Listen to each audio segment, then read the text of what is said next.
যারা যারা পার্ট ওয়ানে আমার সেই প্রথমবার কেক বানানোর স্ট্রাগলটা দেখেছিলে তাদের বলে দিই, চেষ্টাটা কিন্তু একদম বৃথা যায়নি। 19 তারিখ অর্থাৎ কাল মায়ের জন্মদিনে আমি কাছে থাকবো না বলে 13 তারিখ বাবার জন্মদিনে ওনাদের জন্য একসাথে একটা ছোট সেলিব্রেশন করার চেষ্টা করেছিলাম। হাই, আমি সুচরিতা, অনেকে আবার আমাকে প্রীতি বলেও ডাকে। শুধু কেক না, জেদ ধরেছিলাম ওই দিনের পুরো লাঞ্চটাই আমি সামলাবো। কিন্তু সত্যি বলতে কি, মায়ের মতন ওই নিখুঁত সাদা নাকি আর আমার কম্য? তাই রান্নার প্রতিটা মোড়ে মায়ের সাহায্য ছাড়া আমার এই ছোট্ট আয়োজনটি এক পাও এগোতো না।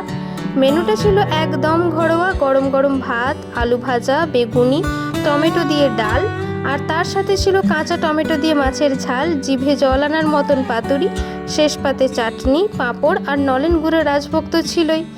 আজ 20 তারিখ, যান্ত্রিক জীবনে ফিরে এসে যখন গ্যালারির এই ক্লিপগুলো দেখছি, মনে হচ্ছে 19 তারিখ বাড়ি না থাকার আক্ষেপটা সেদিন ওদের এই তৃপ্তির হাসি দেখেই মিটে গেছে। আসলে তারিখ মেপে তো আর ভালোবাসা হয় না, একসাথে ওই কয়েকটা মুহূর্ত কাটানোই হচ্ছে সব থেকে বেশি স্পেশাল।